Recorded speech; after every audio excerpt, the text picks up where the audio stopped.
set to join our respective departments on Thursday, so we decided to visit the grand 5-star hotel on Wednesday night. Taj is just not a hotel, it is an iconic structure which defines Mumbai. Every room holds a thread of history. It is a heritage hotel facing the Arabian Sea which has seen all the waves and ships coming and going. It is the pride of Mumbai. You know, when life offers you a few promises, everything in your life feels like it is going on fast forward. Unlike those times, when there is nothing going on in your life, when dull, dreaded and lifeless moments grip the very essence of your being, when you feel like you are living an eternity of miseries. The only fact that sustains the future of this planet is that nothing lasts forever. Nothing is permanent in this wicked world, not even our troubles. Life is full of uncertainties, ups and downs, difficulties, obstacles, possibilities and opportunities. The only thing one can do is to embrace the uncertainties and go with the flow. We blinked and Wednesday arrived. I cannot forget the zeal and enthusiasm that was bubbling up in us. We were ready to celebrate our first work promotions, which felt so special, almost like conquering Mount Everest. We were elated, overjoyed and filled with infectious exuberance. It felt as if everything would remain so forever. If only we would have known, forever is a relative term and that everything would change very soon. All those halter tops bought from the Colaba Causeway were put to good use. Nidhi and I wore almost similar halters in blue and red along with Calvin Klein skinny jeans and Steve Madden sneakers. We felt rich. Deepti decided to wear a lovely frilly and floral maxi dress. We shared each other's lipsticks and coals. The tint of Bobbi Brown high shimmer gloss set the celebratory looks right. Our Prada and Givenchy perfumes lingered in the air and the room was a complete mess. We blow-dried each other's hair to make it more messy and for it, in turn, to reflect our stubborn spirits. We shook our hair free to register a visible protest against the office ponytails and smiled knowingly. You can tell a lot about a girl's mood just by observing her hair. The style of a girl's hair indicates her spirits, her moods, her whims and fancies. A messy hairdo indicates playfulness, whereas a tight bun means she is in no mood to take your shit. Bangs shout out loud, "Where is the party tonight?" or "Let's go shopping." And a blunt cut tells you not to mess with her. I loved my girl gang.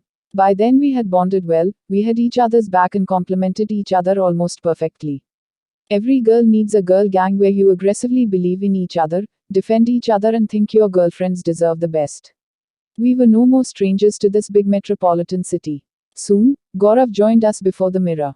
He looked dapper in his formal blue shirt and blue jeans.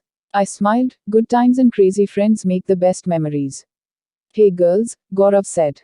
I hope you are aware that our dinner is tonight only. How long do you really need to get ready? Swami has borrowed his uncle's car and has been waiting outside for the past 15 minutes and we should not piss him off more. You know how particular he is about time, and considering the fact that this super handsome boy is accompanying you girls, I don't think anybody is even going to glance at you all. Let's move. We pushed him aside and made our way out of the door. It took us an hour to cover the distance of 15 minutes to reach the hotel. Mumbai traffic can be deadly. It really sucks. Anyway, one step out of the car and I felt so insignificant before that architectural marvel of Moorish, Oriental and Florentine style of the Taj. I turned around and looked at the mighty Arabian Sea as a gentle sea breeze ruffled my hair. Everything felt so welcoming, so warm. There were promises in the air. We entered the Taj and soon we were inside the epitome of luxury and elegance. The flower arrangements were stunning and the decorative appointments were extraordinary. We were then ushered by an exceptionally courteous member of staff, Mr. Javed, who instantly made us feel special. After all, it was not every day that we were treated like royals. Even the munnar at our local food joint was accustomed to ignoring us most of the time. We threw each other a knowing smile, walked straighter than usual while surrendering to the "Wah Taj" feeling. We reached Masala Craft, the restaurant that Gaurav had made reservations at. Even though the Taj had some 6 to 7 restaurants, Masala Craft was one of their best Indian food offerings. We also crossed the Japanese restaurant Wasabi on the first floor. Even though it sounded exquisite, just trying Japanese food for us Indians is kind of a self-accomplishment unless you are one of those rare individuals who like eating huge octopuses or are in love with raw sushi. Thank God Gaurav had chosen Masala Craft. I instantly fell in love with the restaurant. The flowers, the music and the ambience made it all so dreamy. Gaurav, Deepti, Swami and Nidhi looked equally awestruck. We had this huge discussion over what to order and what not to, but finally we settled for our typical paneer, mushroom, naan and dal. In the meantime, we were served cool sugarcane juices. Life for once felt surreal. I had this huge sense of satisfaction that I had chalked out my life plans well, executing it even better at that point of time. I was happy to be with them and celebrate my success, achieving what I always desired and ultimately to live life on my own terms. Nothing would have been better than this. Life was all black and white for me at that moment and my chest was filled with pride. For once, it felt like I had complete control over my life. But I wish I'd known that we were mere pawns in the bigger course of universal plans. No matter how much enthusiasm and enticement we muster, the universal forces maneuver us in a manner that we don't quite understand, at least until it is too late. Chaos is the ultimate truth and control is a myth. Once we were done with our soup, we started clicking selfies to share on social media. Dipti's floral maxi against the backdrop of the Taj gathered hundreds of likes on Facebook and she fluttered her eyelashes like a diva. Nidhi and I tagged people on Facebook in order to push them to like our pictures, setting aside the bouts of guilt and embarrassment rising within us. Gaurav did not even try. He just WhatsApped his pictures to his close group of school friends who in return filled the group with comments like, "Cha gaye guru, Londa jawan ho gaya hai," which encouraged him to try some more of his silly poses while some sophisticated looking folks seated next to us laughed at us. In short, everyone knew we had never been to a 5-star hotel before. After a few more drinks, I got up to use the restroom. I could see the Taj was glowing with the liveliness of the most affluent and acclaimed, who gathered there to celebrate their entrepreneurial success and indulge in the dreams and hopes that this city has to offer to them. After all, the Taj was just not any hotel but the iconic identity of this legendary city and a symbol of opulence. I smiled without realizing that it was going to be my last smile for a very long time. The restrooms were located in a relatively quiet corner, separated from the central dome area by a corridor. When I got back from the restroom, I could sense a sudden uneasiness in the air. Something was just not right, but I continued walking towards the hall. Suddenly, I saw a glass window shatter and heard the sound of gunshots.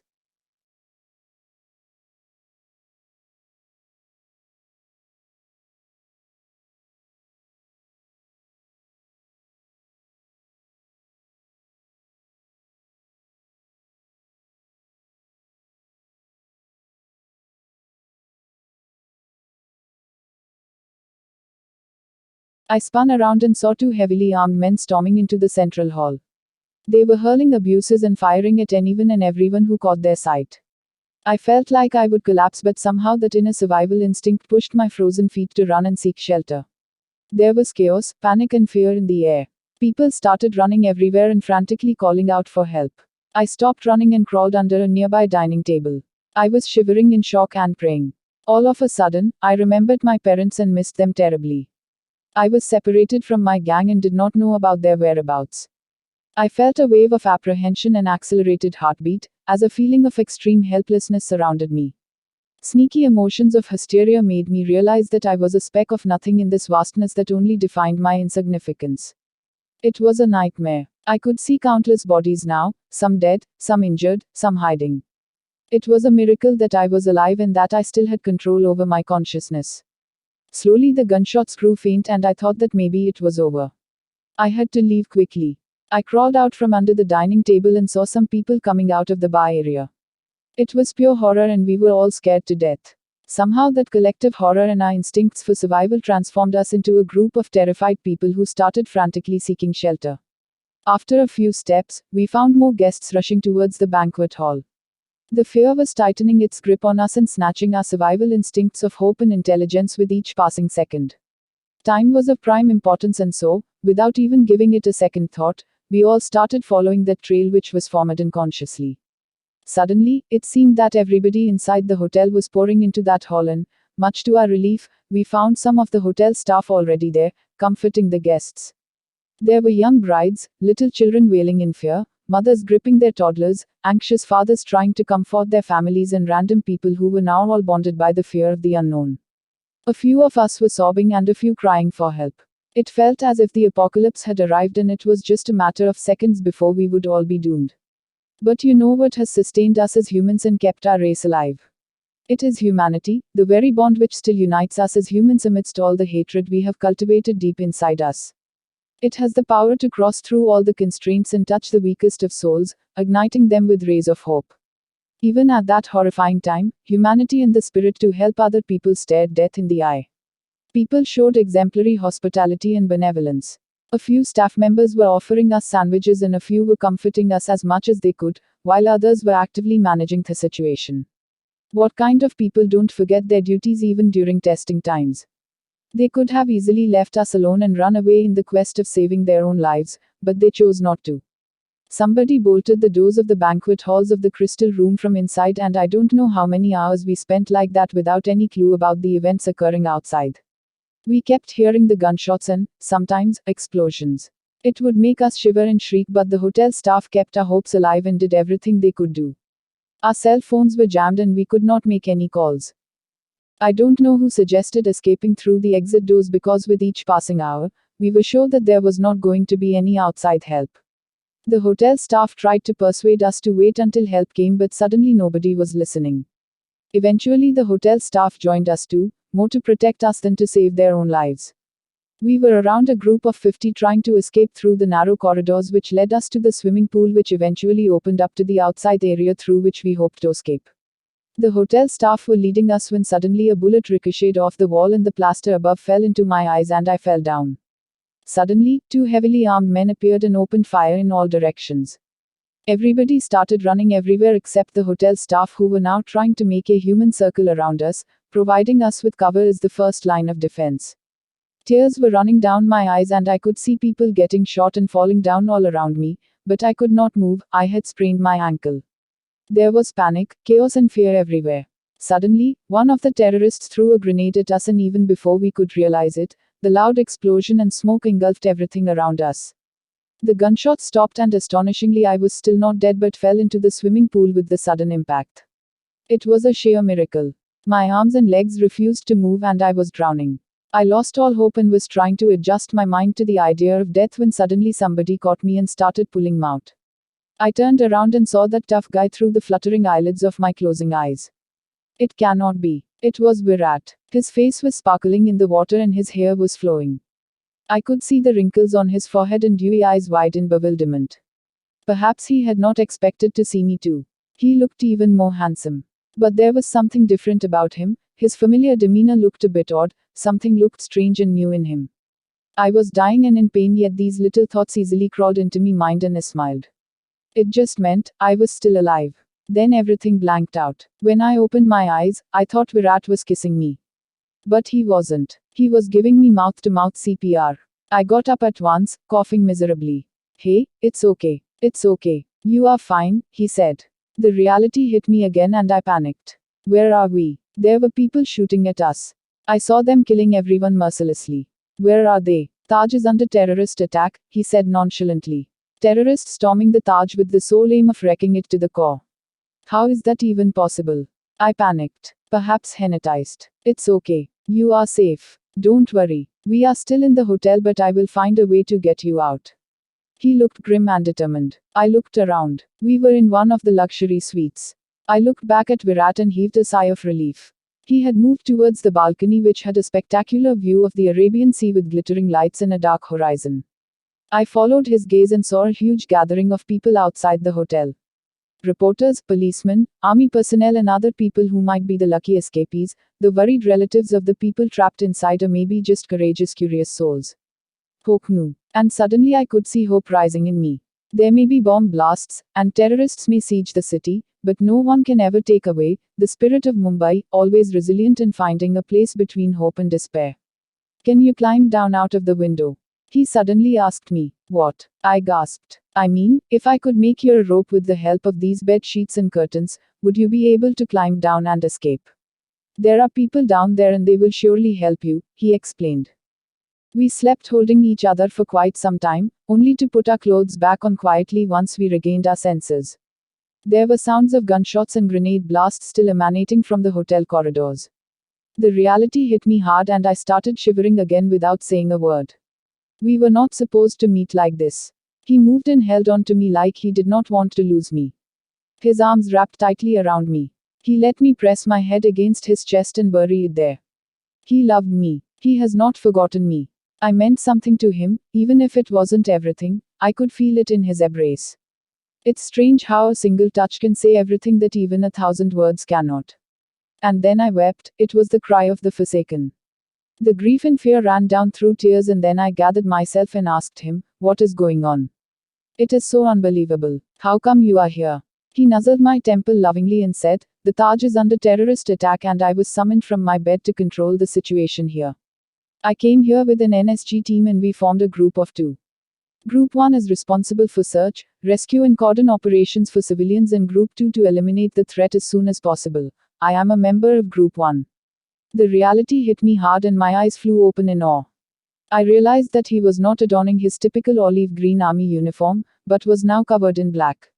This was new about him. He looked more ruthless and dangerous. It shook me to the core that I just had a once-in-a-lifetime sex escapade with this ruthless-looking man. He was clad in black drill cotton coveralls and had a black cat insignia on his uniform. He had fancy star-studded epaulets on his shoulders and a maroon emblem on his arms. He wore a combat helmet with protective goggles wrapped over it. The black bulletproof vest, knee and elbow pads were giving him a meant to kill look, and I could totally see a Heckler & Koch MP5 submachine gun swirling in his hands.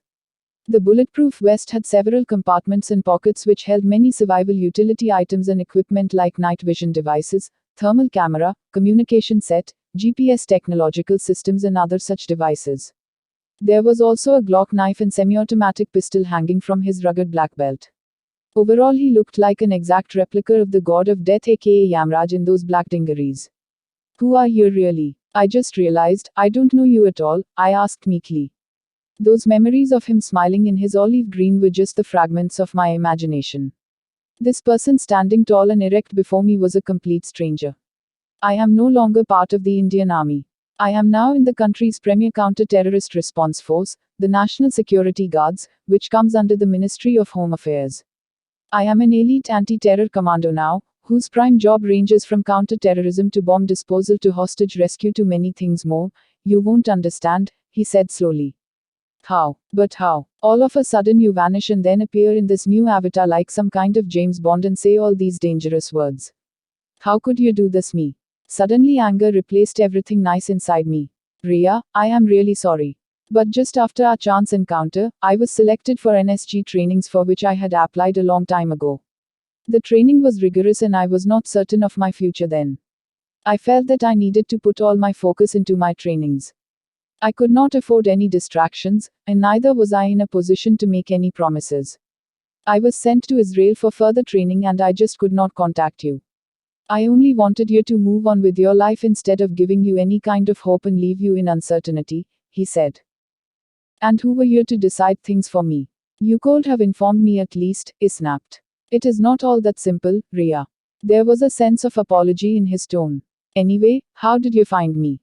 I asked him again. Well, we heard grenade explosions and by the time we reached the place, the terrorists were gone and people were dead. It was a massacre. Suddenly, I spotted someone drowning in the pool and when I jumped in, I saw you. There was a brief pause before he spoke again. I was shocked for a while. Never in my dreams would I have imagined you here drowning in a pool after a lucky escape from a grenade explosion. I dragged you out of the pool, but by the time I came out, my pack was gone. Maybe they've moved somewhere else to neutralize the threat. Maybe they were attacked. Maybe they had to operate a sudden rescue in cordon. I don't know. In these kinds of situations, nothing is predictable. Then I carried you along with me to a safe spot before you regained your senses, and then everything happened before you. He said the last few lines shyly and he kind of looked Katedan. A moment's silence later, he said, I need to get here to safety before I join my pack. They must be too engrossed to notice my absence, or maybe they're trying to contact me, and anyway I should join them as soon as possible. Though my job is to safeguard every single civilian here, I cannot leave you on your own either. I nodded dutifully. Not a tinge of sentiment, just the sheer display of his commitments like it never happened. I mean, whatever happened between us. That sure was not the plan of the rescue operations for which he would have been sent.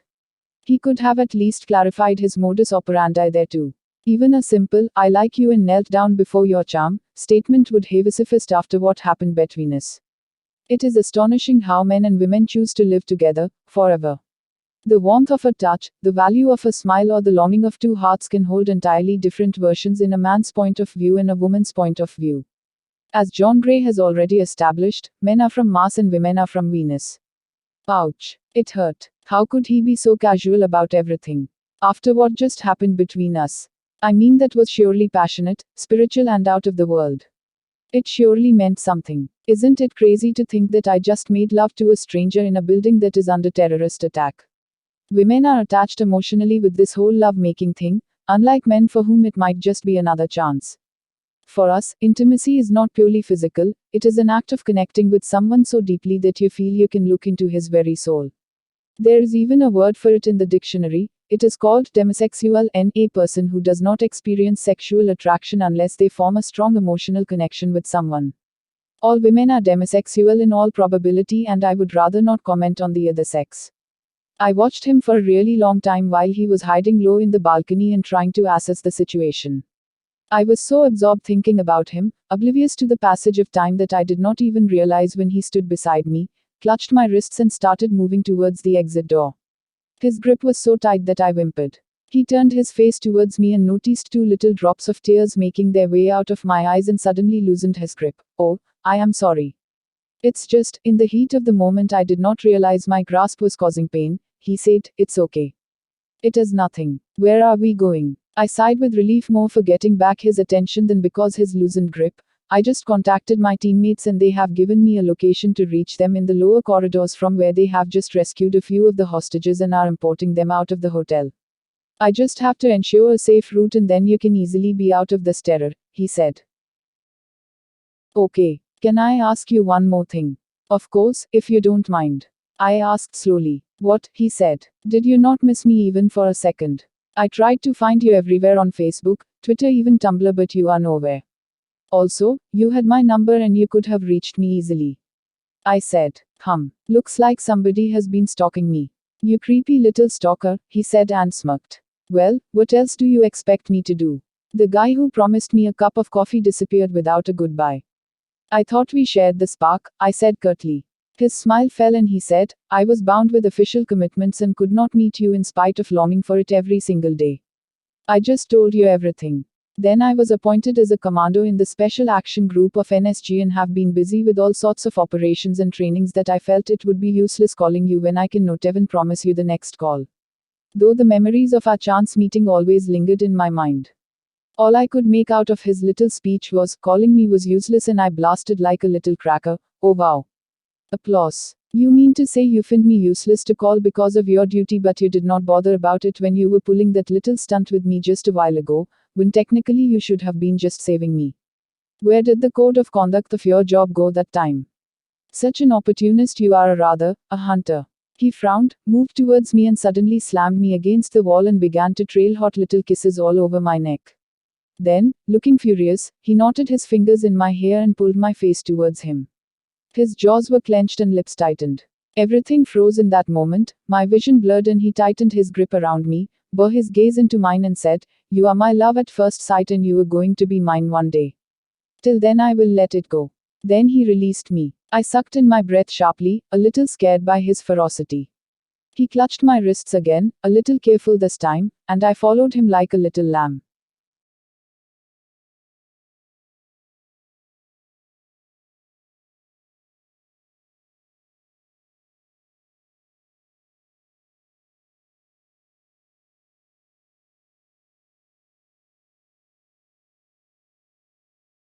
He was moving swiftly, alert and sharp. His MP5 submachine gun was always a step ahead of him, clenched tightly between his palms like a trusted aide. The corridors were lonely and an eerie silence had befallen the place. The lull was ripped by a fusillade of gunshots once again, only to be followed by deafening silence. Above us, the central dome was burning and fire seemed to envelop most of the hotel. I shrieked as I stumbled upon a few dead bodies in the same restaurant that I'd dinner at some time ago.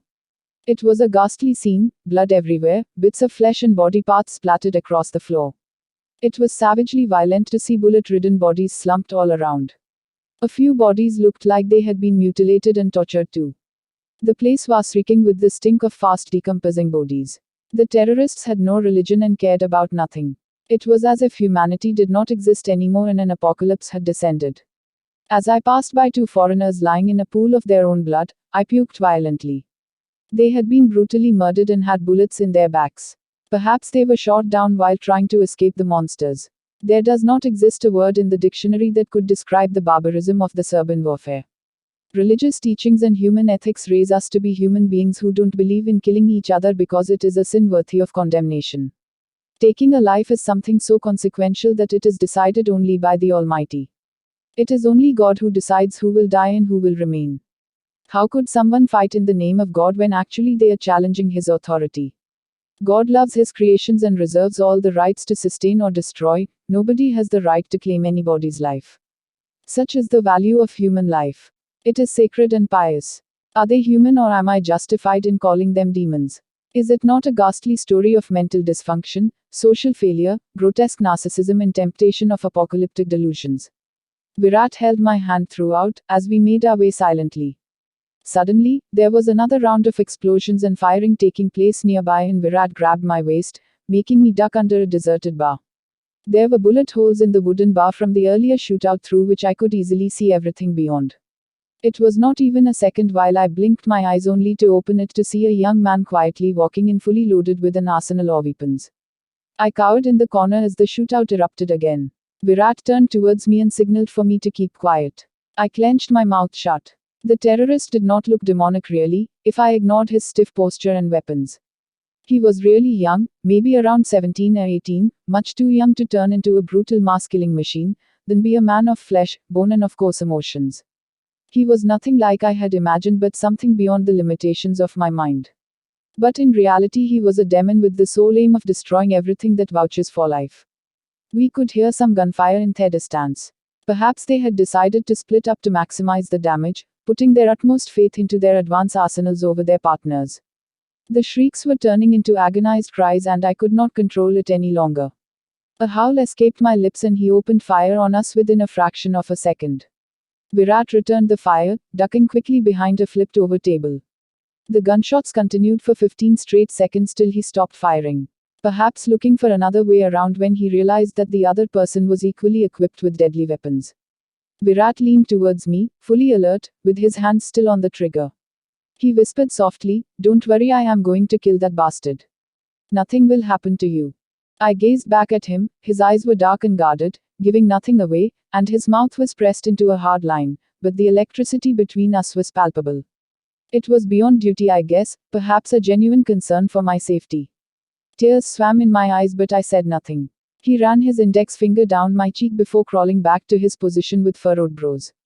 Is something wrong with my horoscope? Instead of meeting the hero of my life over a cup of hot coffee and cupcake, I meet him over firing bullets and falling shells.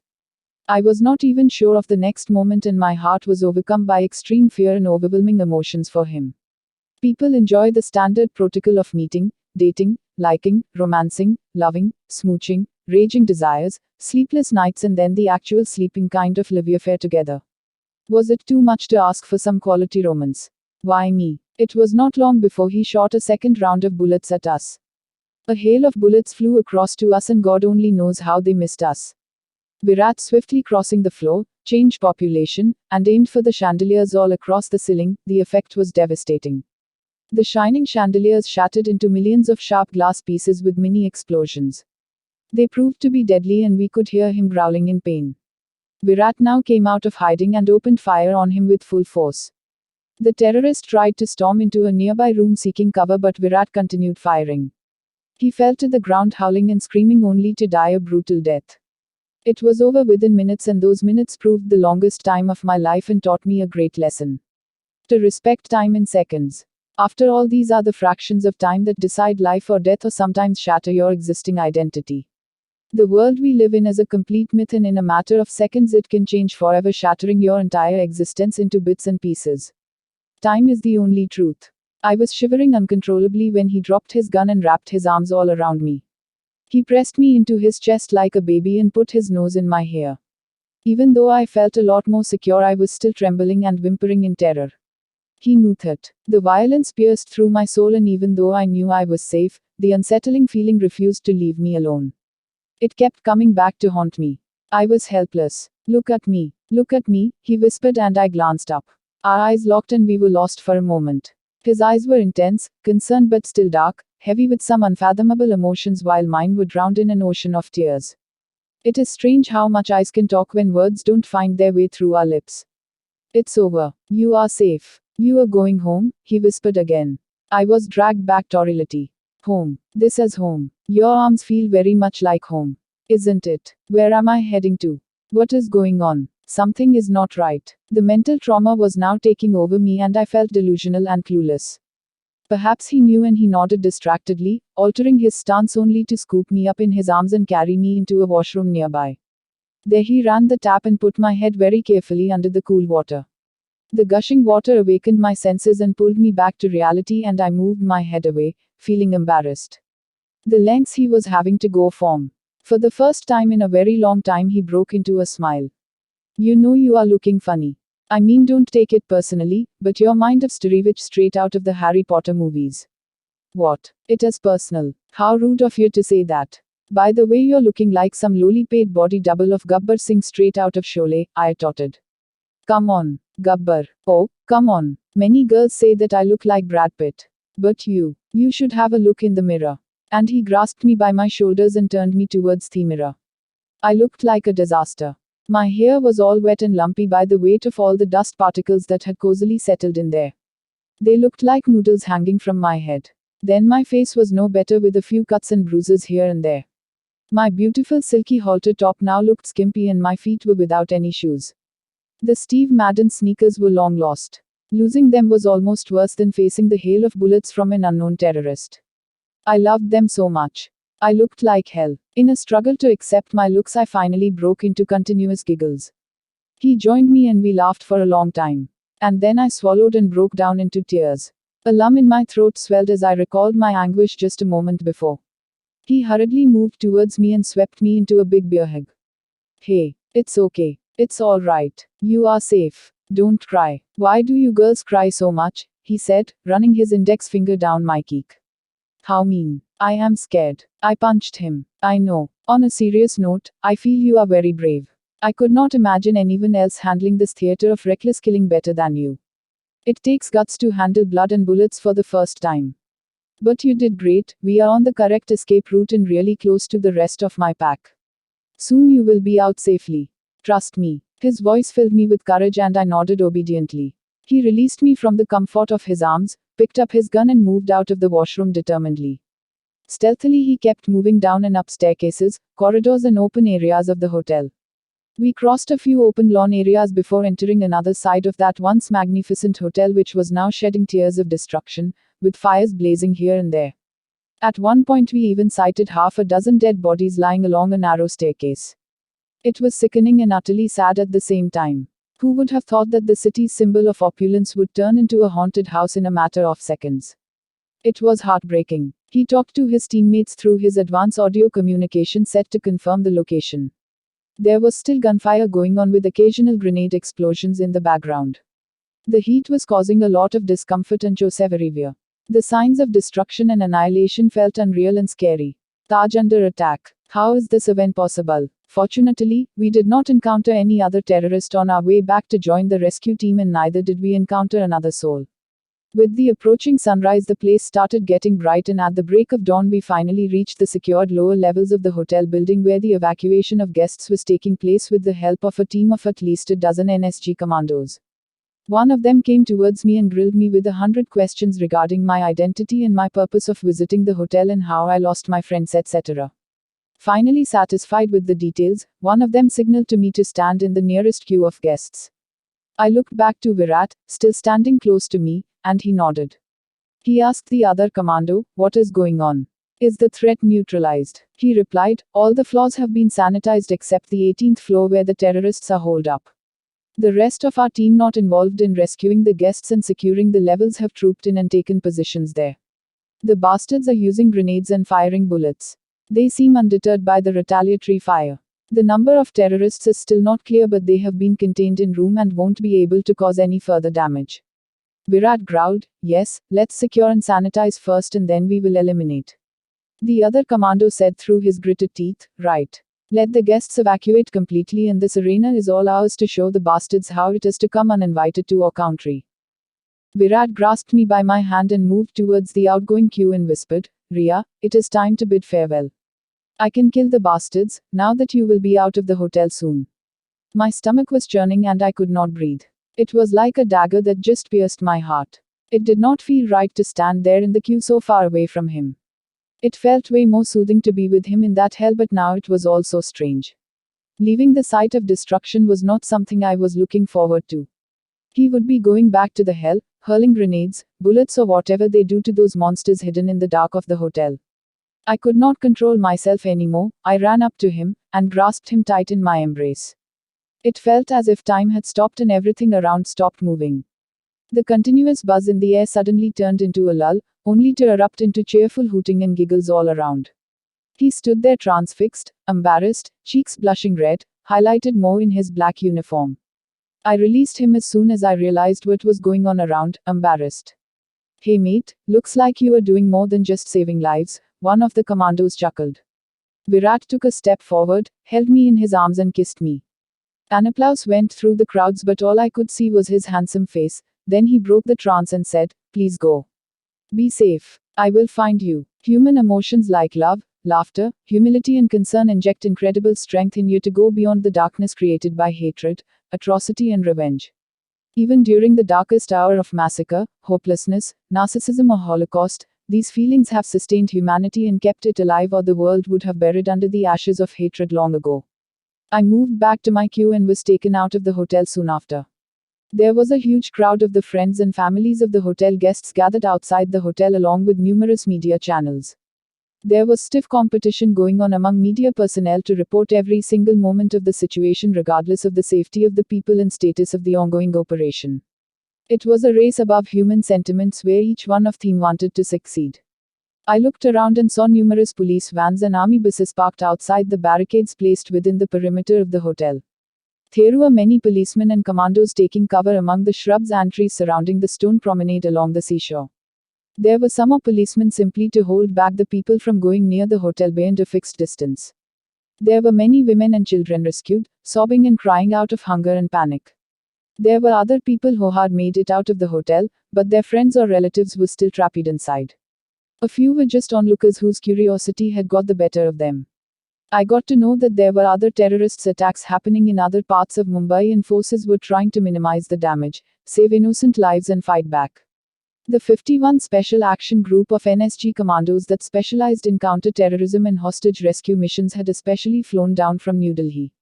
I shuddered, realizing that I had survived 2 days of bloody chaos inside the hotel.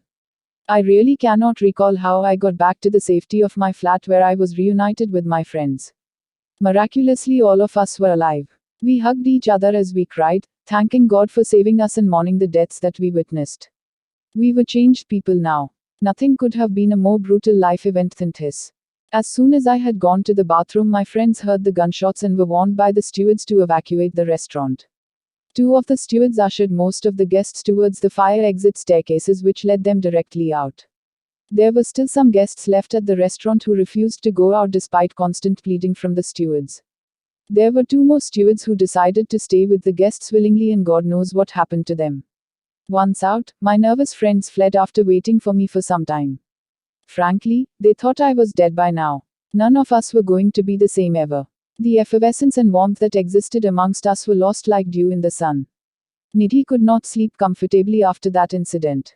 Gaurav chose to be silent about it, like it never happened.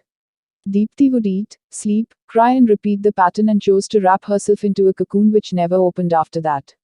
It was as if we never existed for her. We could never be sure about Swami, as he left the city the very next day without even bidding us goodbye. And I would be drowning in my misery every single second.